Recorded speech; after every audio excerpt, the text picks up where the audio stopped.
اور لوٹے کی ٹوٹی جو ہے وہ قبلہ کی طرف نہ کی.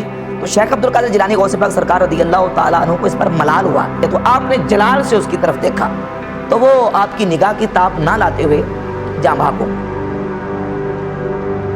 شیخ عبد القادر جیلانی کے ایک مرید نے صرف ایک لوٹے کی ٹوٹی قبلہ رخ نہیں رکھی، جو نہ کوئی قرآن نہ کوئی حدیث نہ کوئی ایسا معاملہ، ایک مستحب، وہ بھی ان کا خود کا گھڑا ہوا مستحب. تو کہتے ہیں جی مرید کو انہوں نے نگاہ مار کے جلا کے راکھ کر دیا، اس کی روح پرواز کر دی. اور بعد میں جب لوٹے کی طرف دیکھا تو اس کی ٹوٹی پھر سیدھی ہوگی. اور بھائی لوٹے کی ٹوٹی اگر پہلے سیدھی ہو جاتی بندہ تو بچ جاتا.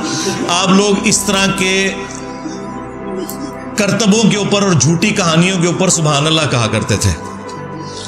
ہم تو کہتے ہیں کہ تمہارے بزرگوں کے اوپر 302 کا مقدمہ ہونا چاہیے کہ انہوں نے اپنے مرید کو قتل کیا، اور ان مریدوں کو جو بچارے اپنا ایمان بچانے کے لیے وہاں آئے تھے، ایمان سے بھی گئے اور جان سے بھی گئے. ایمان سے اس لیے گئے کہ وہ بزرگوں کے گستاخ ہو کے مرے ہیں.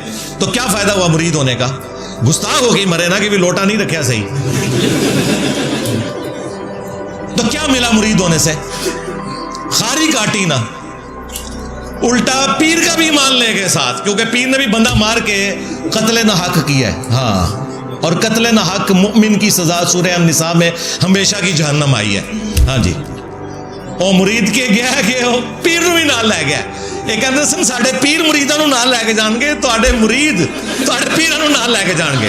ہاں جی، اب مجھے کسی نے نہیں کہنا کہ واقعات جھوٹے ہیں. نہ نہ نہ نہ بھائی، یہ پاپا جانی نے چھاپا ہوا ہے. ہاں، اور تمہارے بزرگ سناتے رہے.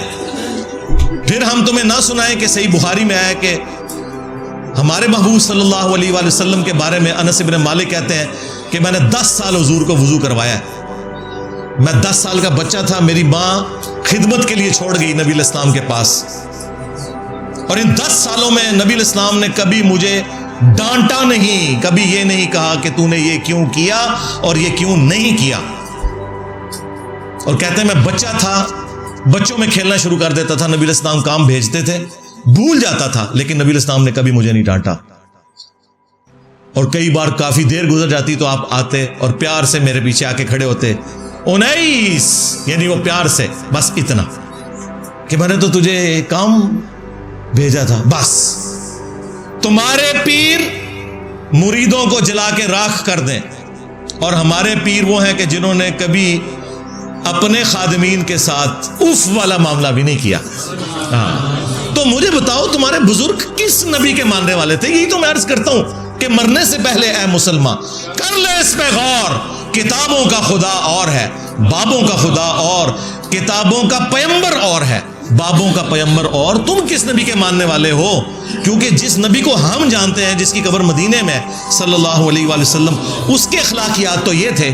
تمہارے بزرگوں کے اخلاقیات تو پھر ہمارے سامنے نظر آ رہے ہیں کہ کیا کر رہے ہیں یہ لوگ. ایسی ایسی کہانیاں پھر ان کے ساتھ جوڑتے ہیں، اور پھر کہتے ہیں کہ جی ایک اور بندہ اٹھا، وہ کہتا ہے جی دیکھیں جی آج کل بہت خطرناک دور آ چکا ہے کہ لوگ بزرگوں سے متنفر کروا رہے ہیں. پہلے ایسا نہیں ہوتا تھا، پہلے ایسا نہیں ہوتا تھا. سکھایا جا رہا ہے کہ پیچھے جتنے بزرگ گزرے تھے سارے غلط تھے. لوگوں کے دلوں میں شکوک پیدا کیے جا رہے ہیں. شکوک، اگر 1000 سال پہلے گزرنے والا بابا دین پہ دین کی تبلیغ کرنے والا وہی ٹھیک نہیں تھا، تو آج کا ملا اور پنڈت کیسے ٹھیک ہو گیا؟ تم نے کہاں سے یہ دین لیا؟ تم کیسے ٹھیک ہو گیا؟ یہ پھیلائی جا رہی ہیں چیزیں. بزرگوں سے متنفر کرایا جا رہا ہے، جن بزرگوں نے کلمہ پڑھا کے ان لوگوں کو مسلمان کیا. اور یہ خوبی یہ بتا رہے ہیں بھائی، اگر یہ خوبی ہے تو ڈاکٹر ذاکر نائک نے سینکڑوں ہندوؤں کو کیمرے میں کلمہ پڑھایا ہے، تو سلطان الہند ڈاکٹر ذاکر نائک کو کیوں نہیں مان لیا؟ وہ تو غریب الوطنی کی زندگی گزار رہے ہیں، حضرت ابراہیم علیہ السلام کی طرح تکلیف کاٹنی پڑ رہی ہے. اور نہیں کلمہ تے پڑھایا لیکن عقیدے ٹھیک نہیں. تھوڑے بابے نے بھی عقیدے ٹھیک نہیں. چشتی رسول اللہ پارٹی، ہاں اشرف علی تھانوی رسول اللہ پارٹی، اردو ایک ہو گئے نا. ہاں، تو یہ میں دھونس لگاتا ہوں. پھر انہیں حدیثیں یاد آئیں گی جی، بخاری مسلم میں حدیث ہے اللہ تعالیٰ فاسق سے بھی دین کا کام لے سکتا ہے. وہ دیکھیں ایک جنگ کے اندر ایک فاسق شخص تھا، اس نے کتنے کافروں کو قتل کیا، لیکن نبی علیہ السلام نے کہا یہ جہنمی ہے. صحابہ کہتے ہیں کہ جی ہم بڑے حیران ہوئے کہ اتنی وہ دین کی خدمت کرنے والا، تو اینڈ پہ اس نے خودکشی کر لی، تو وہ جہنمی ہو گیا۔ تو اب یہ چیزیں فٹ کریں گے وہ ڈاکٹر ذاکر نائک کے اوپر کہ فاسق سے اللہ تعالیٰ دین کا کام لے رہا ہے۔ تو تواڈے بابے نہیں تھے چاہتے؟ ڈاکٹر ذاکر نائک نے تو کبھی اپنے نام کا کلمہ نہیں پڑھایا، تمہارے بزرگ تو پڑھاتے رہے۔ ہاں کیا کچھ نہیں انہوں نے کیا۔ آج کہتے ہیں نہیں کتابیں بدل گئی ہیں، ہاں چند سال پہلے تک مناظروں میں بیٹھ کے سبحان اللہ پڑھتے ہو چشتی رسول اللہ کے دفاع پہ۔ ہاں جب وہ کہتا ہے کہ جی وہ دیکھیں خواجہ نے اینڈ پہ کہا کہ میں تو کچھ بھی نہیں ہوں، نبی کے کمینے غلاموں میں سے ایک غلام ہوں۔ کمینے تو کمینے ہی نکلے آئے، واقعی کمینے ہی نکلے ہیں، اپنے نا دا کلمہ پڑھائی کمینے۔ اور پیچھے بیٹھ کے ایک چھوٹو کہتا ہے سبحان اللہ۔ ہاں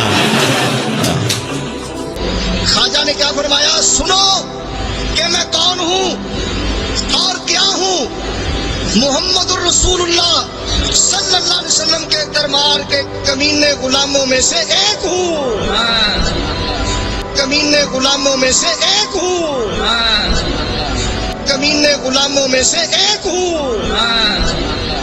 آج کہتا ہے نہیں نہیں وہ چشتی نام تو اس وقت ہے ہی نہیں تھا، یہ بعد میں آیا، یہ تو کتابیں چینج ہو گئی ہیں۔ ہاں 21 مجدد نے بتایا تمہیں کتابیں چینج ہوئی ہیں، پھر جا کے اعلیٰ حضرت کے پیچھے چھپ رہے ہیں۔ کہتے ہیں جی دیکھیں اعلیٰ حضرت نے تو واضح فتاوی رضویہ میں لکھا ہے کہ اگر کوئی شخص کہے انا رسول اللہ، میں اللہ کا رسول ہوں، نعوذ باللہ، تو وہ کافر ہے۔ ایک کیڑی اعلیٰ حضرت نے سانو راکٹ سائنس سمجھا دیتی ہے، یہ تو ہر مسلمان نو پتا ہے، یہ کیڑی دین دی خدمت ہے؟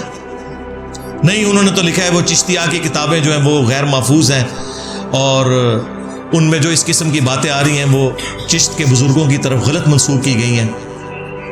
نہ میرے بھائی، اعلیٰ حضرت نے فتاوی رضویہ کے اندر اس کتاب کی تعریف کی ہے، سبع سنابل کی، اور یہاں تک لکھا کہ یہ کتاب رسول اللہ کی بارگاہ میں مقبول ہے۔ اس کتاب میں بھی چشتی رسول اللہ نکلا ہے۔ اعلیٰ حضرت تسی گئے، ہاں اگر اعلیٰ حضرت کو پتا تھا کہ اس میں چشتی رسول اللہ لکھا ہوا ہے اور انہوں نے کہا یہ رسول اللہ کی بارگاہ میں مقبول ہے، تو اعلیٰ حضرت گئے، اور اگر انہیں نہیں پتا تھا تو اعلیٰ حضرت کی بزرگی گئی، کیونکہ علم غیب ہی کوئی نہیں گوسے وقت نو۔ کدھر جاؤ گے؟ یہ ہے وہ بند گلی، ہاں جس کے بعد یہ پھر ہمارے مہمان آتے ہیں، ہاں ہم علمی دلائل رکھتے ہیں، وہ بندے بھیج دیتے ہیں۔